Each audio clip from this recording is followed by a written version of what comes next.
real person actually fight like Geralt of Rivia?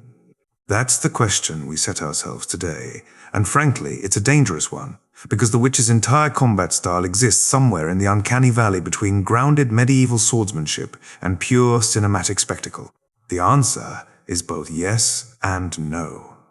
Yes, in the sense that many of the building blocks, the footwork, the stance, the use of leverage, come straight from genuine martial traditions. But no, in the sense that Geralt fights with a level of flair and durability that would make even the most hardened knight or duelist throw down his blade, walk off the battlefield, and mutter, "Nope," all the way back to his tavern stool. Let's start with what works. One of the smartest decisions in the Witcher's fight choreography is how they borrow heavily from actual fencing and longsword manuals, particularly the German and Italian schools from the 14th and 15th centuries.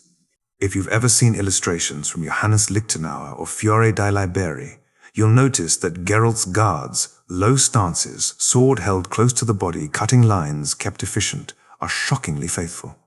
The Witcher's Guard of the Falcon looks suspiciously like the Posta di Donna from Fiore, and when he delivers those sharp, committed thrusts, you can practically hear some dead fencing master whisper, "Finally, someone listened." But then, the flourish comes in. Geralt doesn't just strike, he pirouettes. He doesn't just dodge, he cartwheels half a body length away and comes back swinging like a Cirque du Soleil dropout who accidentally brought a longsword to rehearsal. Visually, glorious. Practically, questionable at best, suicidal at worst. In real combat, the more spins you add, the more openings you leave. A single peasant with a rusty spear could interrupt one of Geralt's twirls with a stab to the ribs, and that would be the end of the Witcher franchise. No Wild Hunt, no Yennefer, no bathtub memes. Just a very awkward obituary. And yet, the spin is part of the magic. Remember, Geralt isn't fighting other medieval humans. He's squaring off against Kikimoras, Strigas, Leshens, Drowners, and monsters pulled straight out of Eastern European folklore. Against a slow, lumbering beast with thick hide and predictable movement patterns, the flourish isn't just stylistic, it's a psychological tool. Monsters, unlike humans, don't get to complain about choreographed acrobatics. They just get confused for 3 seconds while Geralt does a half-turn somersault slash, and by the time their brain catches up, their head is already rolling on the dirt. Another thing often overlooked, Geralt doesn't rely on the sword alone. The signs.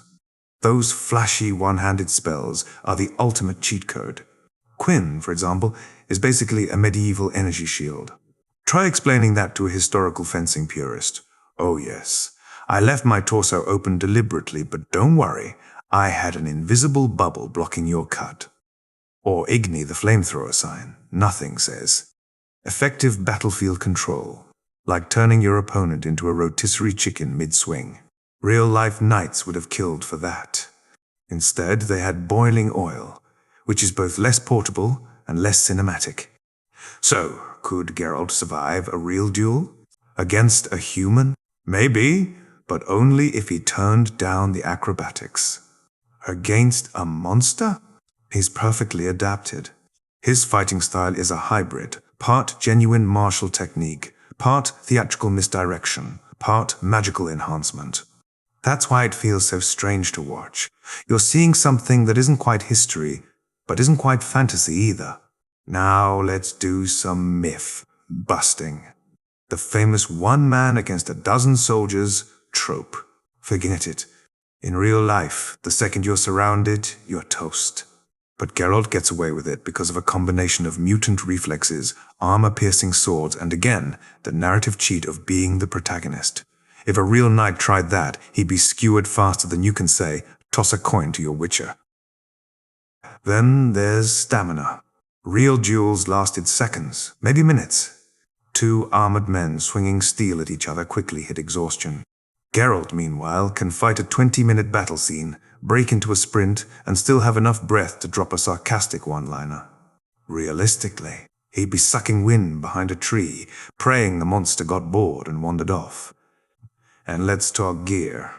Geralt's dual sword system, 1 steel for men, 1 silver for monsters, is narratively brilliant, but logistically insane. Carrying 2 long swords across your back would throw your balance off and wreck your scabbards within a week. Real mercenaries used 1 good blade and maybe a backup dagger. The dual sword thing works because Geralt has plot armor, an actual armor that weighs less than a leather jacket, but somehow stops claws, teeth, and steel. Don't ask too many questions. Here's the dirty truth. Geralt's style works because it's designed for maximum audience engagement, not maximum survival odds.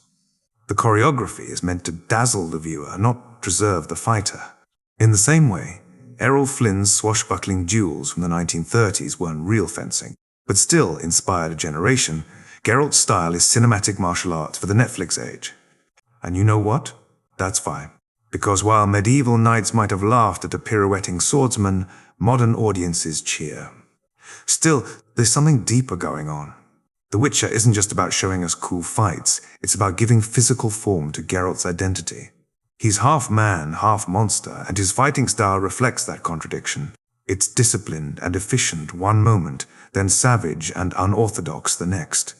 It's a dance of control and chaos. That's why we watch, not because we believe it's practical, but because it feels like Geralt. Every spin, every flourish, every sign cast is character storytelling through combat. So, could a real person fight like Geralt? Not exactly. But should they? Absolutely not. Unless you're blessed with mutant DNA, superhuman stamina, magical reflexes, and a Netflix stunt team on standby, don't try this at home. The best you can do is learn a bit of longsword technique, maybe take up fencing, and enjoy the fantasy. Because that's what The Witcher is at its core. A fantasy of power, of resilience, of one man standing against the impossible and making it look good. In the end, Geralt's fighting style isn't about what's practical. It's about what's mythic. He fights the way we wish we could fight if the world threw monsters at us. And isn't that the whole point? We don't watch him to learn how to duel. We watch him to remember that sometimes the impossible is worth spinning for. There's a reason why every time Geralt draws his sword, we lean a little closer to the screen and think, wait, that actually looks real. It's not because we've secretly trained in 15th century fencing manuals. Most of us can barely swing a broom without hitting a lampshade.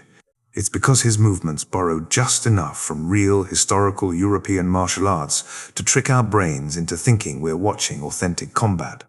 It's the illusion of realism, a kind of cinematic sleight of hand, where fact and fantasy mingle so seamlessly that we start believing The Witcher might actually survive outside of a Netflix set or a video game engine. Let's be honest.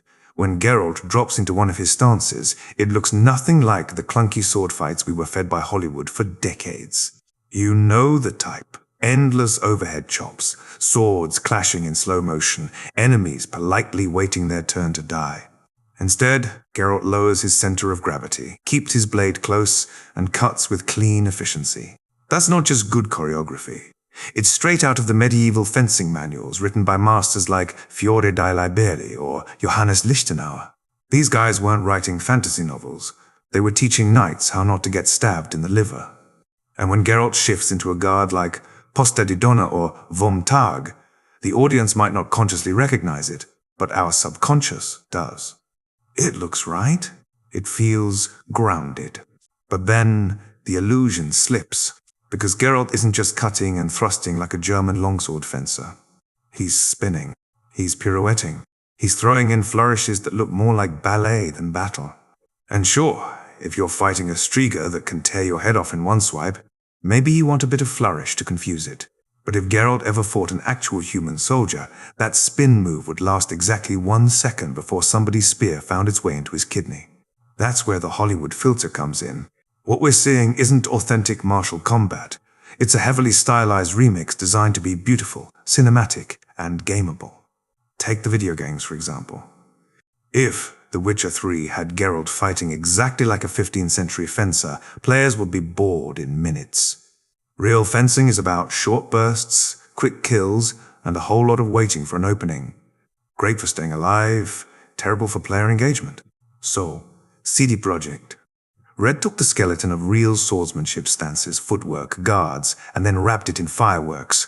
Suddenly, Geralt's whirling around like a human food processor, hitting buttons turns into combos, and you feel like you're channeling a real swordsman, even though you're actually breakdancing with steel. It's the same trick with the Netflix show. Henry Cavill famously studied real fencing techniques and pushed for more historically grounded movements. And you can see it in scenes like the Blaviken fight. Efficient cuts, controlled thrusts, even proper edge alignment. But no one's tuning into Netflix to watch two guys cautiously circle for 10 minutes. So in comes the cinematic exaggeration, the quick kills chained together in flowing sequences, the enemies falling perfectly in rhythm, the blood spraying at the exact right time. It's real swordsmanship dressed up for prime time, and that's why it works. The funny thing is, this mix of real and unreal has always been part of our media diet. Errol Flynn's swashbuckling duels weren't real, but they pulled just enough from fencing footwork to feel convincing. Star Wars lightsaber duels aren't based on actual weapons, but when Obi-Wan drops into a kendo-inspired stance, we nod and think, yeah, that looks legit. Geralt lives in that same space. The combat feels familiar because it nods toward genuine martial heritage, even if it's about as practical as fighting in leather pants while monologuing about destiny. So why does this matter? Because it's the reason Geralt's fights stay memorable. Pure realism would be too dull, pure fantasy too ridiculous. The Witcher threads the needle, giving us just enough historical flavor to anchor the spectacle, then sprinkling in enough Hollywood spice to keep it delicious. It's a dance half truth, half fantasy. And it convinces us that maybe, just maybe, if we picked up a longsword tomorrow, we'd look a little like Geralt. Spoiler, we wouldn't. We'd pull a muscle immediately. In the end, Geralt's combat is less about what's practical and more about what feels true. That's the magic trick. The moves echo real sword fighting just enough that our brains buy the illusion. The rest? The spins, the flourishes, the perfectly timed monster kills, is fantasy dressed up in armor. And maybe that's the point. The Witcher reminds us that even in a world of magic, monsters and mutant hunters, the line between reality and spectacle is razor thin and sharp enough to cut. Here's the thing about Geralt of Rivia. If you take away the yellow eyes, the gravelly voice, and the tendency to brood in candlelit taverns, he still wouldn't be like the rest of us. Why? Because his combat isn't just swordplay. It's a cocktail of magic, mutations, and moves that laugh in the face of physics. It's the kind of fighting style that makes you think, yeah, I could do that if I trained hard enough. Spoiler, you couldn't. Unless you also happen to have wolf genes, superhuman reflexes, and the ability to set people on fire with your hands. Let's start with the obvious cheat code. Signs. These are the baby spells. Geralt tosses out like he's ordering drinks. Quen for shields, Igni for fire, Ard for a good old telekinetic shove. Imagine you're in the middle of a sword fight and your opponent suddenly hurls a literal blast wave at you. No amount of fencing lessons from medieval masters like Fiore dei Liberi is going to prepare you for that. And this is where Geralt's combat goes beyond the illusion of realism we talked about earlier. Sure, he looks like a Hema, historical European martial arts nerd half the time, but then he casually drops a magical shield or melts a ghoul into barbecue. Realism? Out the window. And we love it. Then of course there's the speed. Oh boy, the speed. Geralt isn't just quick on his feet, he's basically operating on Witcher Wi-Fi while the rest of us are still on dial-up. Enhanced reflexes mean he can parry arrows mid-flight, dodge claws that move faster than a blink, and pull off combos that would throw out a normal person's back in 2 moves. Even Henry Cavill, who did as much of the Witcher stunt work as possible, admitted that Geralt's supposed superhuman quickness is impossible to translate one-to-one on screen. So the Netflix show cheats with fast cuts and choreographed flow. But the idea is the same. This guy moves like a machine built for carnage. Try pulling a Witcher pirouette in your living room and you'll probably smack your shin on the coffee table. Ah yes, the pirouette. The move that divides fans faster than a Gwen match gone wrong. Some argue it's just for show useless spinning that leaves Geralt open to attack.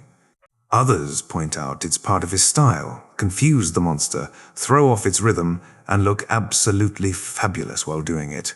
Historically speaking, real swordsmen didn't pirouette their way through battles. Spin too much, and you'll find a spear sticking out of your ribcage. But here's where Geralt gets away with it. He's not fighting other humans in armor. He's fighting manticores, bruxi, and leshens. You don't play by human rules when your enemies can teleport or vomit acid. In that sense, the pirouette isn't just for flair, it's a flourish designed for a supernatural world. And hey, it makes for great gifs. But what really seals the deal is environmental awareness. Geralt doesn't just fight with his sword, he fights with the room. Kicks off walls, flips over tables, uses the dirt itself to blind his enemies. He's basically Jackie Chan with a broadsword, turning taverns, forests, and ruined castles into playgrounds of death. That's something you don't often see in historical manuals because knights weren't flipping off chandeliers during real battles. But in a fantasy setting, it's not only plausible, it's essential. Monsters don't stand politely on flat ground waiting to be skewered.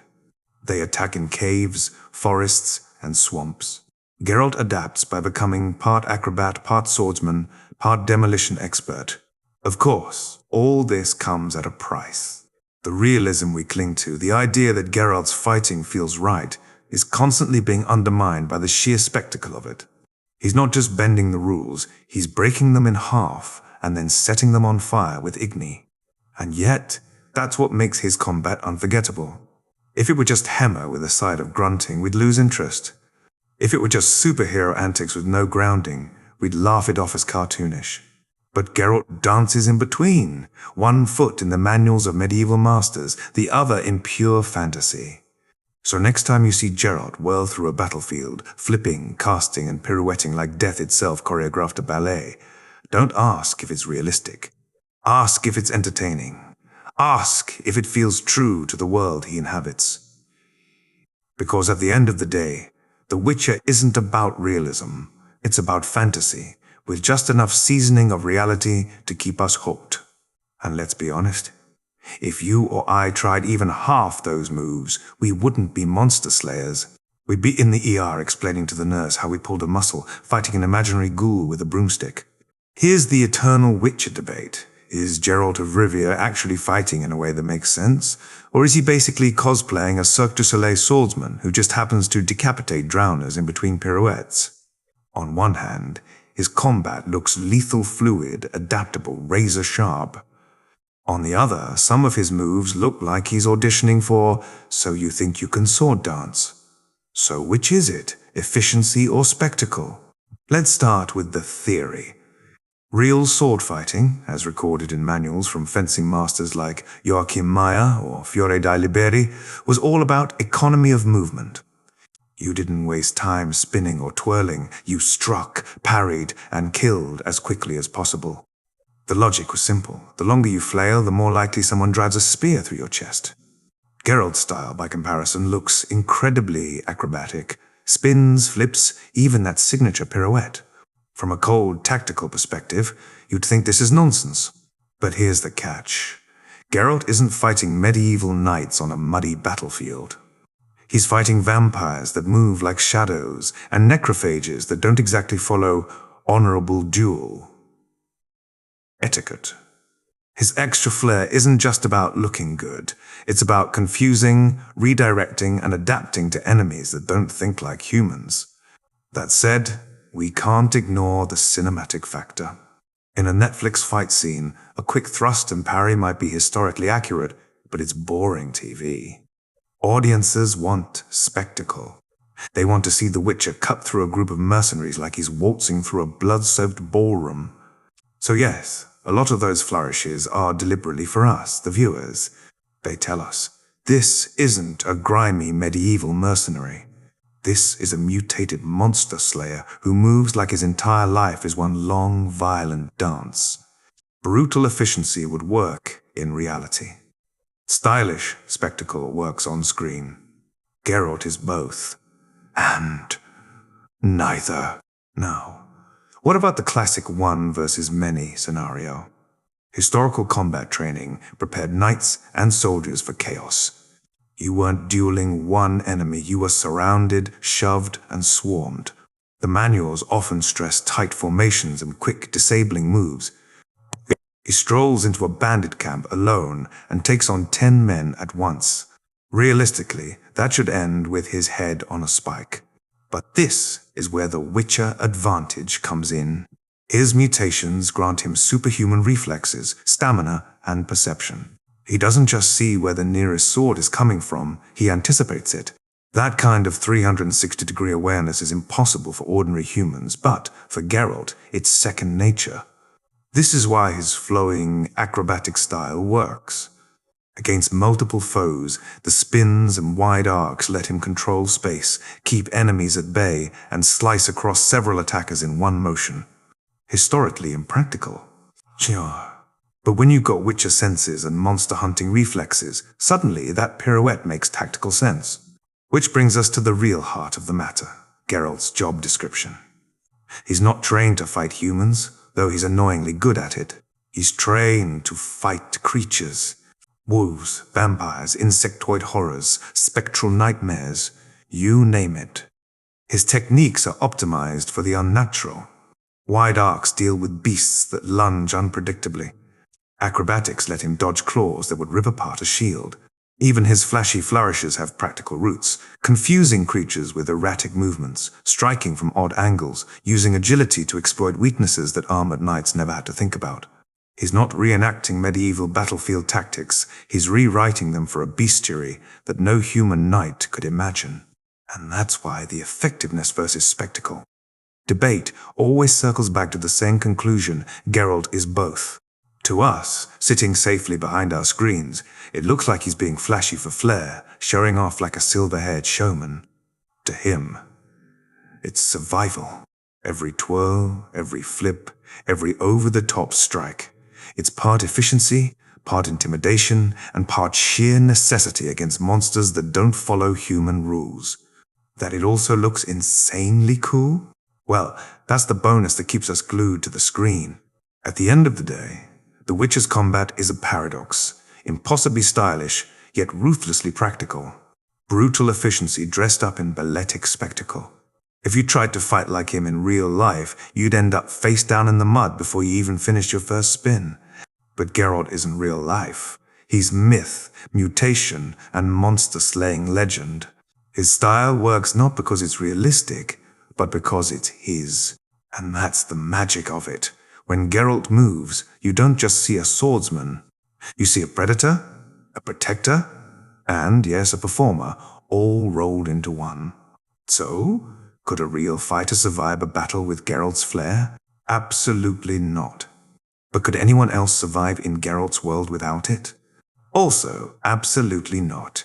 That's the Witcher equation. Spectacle and efficiency aren't enemies. They're the only way a man like him lives to fight another day. Geralt of Rivia was never meant to be a flashy action hero. In the pages of Andrzej Sapkowski's books, his fighting style is described with the kind of precision and fatalistic weight that makes you feel every stroke of the blade. It's not endless pirouettes and dance moves. It's controlled, economical, sometimes brutally ugly. Geralt doesn't fight to impress, he fights to survive. He fights to survive. When Sapkowski describes him moving, it's almost clinical. He reacts faster than humanly possible. His strikes come from unexpected angles, and his efficiency borders on terrifying. It's not art. It's anatomy, like watching a surgeon cut out rot, except the rot happens to be a snarling necker. But here's the problem. Books and screens don't play by the same rules. What works in the written word? The quiet dread of Geralt moving like death itself doesn't always translate well into games or television. And that's where the liberties begin. Let's start with the games. CD Projekt Red had an unenviable task: turn Geralt's lethally efficient style into something players could feel. You can't just have one button that says kill monster. That's accurate, but it's also boring. So the combat became a blend of choreography and mechanics. Suddenly, Geralt is pirouetting, spinning, chaining combos like a medieval ballerino. It looks absurdly stylish. And that's the point. A video game lives and dies on feedback loops. Players need the satisfaction of impact, the rhythm of blows, the drama of narrowly dodging claws. So yes, they took Sapkowski's descriptions and cranked them up to 11, designing something that looks cool and feels responsive under a controller, even if real-life fencing masters are shaking their heads somewhere. Now, Netflix. This is where things get truly divisive. The showrunners and stunt teams clearly wanted to strike a balance between gritty realism and operatic spectacle. Season 1's Blaviken fight? That was basically Geralt's mixtape. You've got the economical sword strikes Sapkowski envisioned, but with Henry Cavill's weighty, muscular presence turning every move into a bone-crunching spectacle. It's brutal, elegant, and bloody. Arguably the closest the adaptations have come to capturing the Witcher's lethal grace. And fans loved it. The internet declared it the fight scene of the decade. Then came later seasons, where the choreography leaned more on spectacle than substance. Suddenly, Geralt is fighting multiple foes in ways that look cool but stretch believability. Some viewers complained it felt more like Hollywood sword dancing than Witcher lethality. Others defended it, saying that Cavill was simply giving us a live-action equivalent of the games. Less gritty assassin, more mythic warrior. And there lies the eternal tug-of-war. Fans want their Witcher to be both brutally realistic and impossibly stylish. But you can't have it both ways. On the page, Geralt is closer to a scalpel. On the screen, he has to be a show. What's fascinating is how fan reception splits across mediums. Book purists often complain that the games and shows turn Geralt into something he's not. Too choreographed, too clean, too much spin, and not enough sting. Gamers counter with, yeah, but it feels badass. And the Netflix audience, many of whom never cracked open a Sapkowski novel, just want to see Cavill brood, grunt, and cleave through foes like a demigod. Each group defines Geralt differently, assassin, performer, or myth. The irony?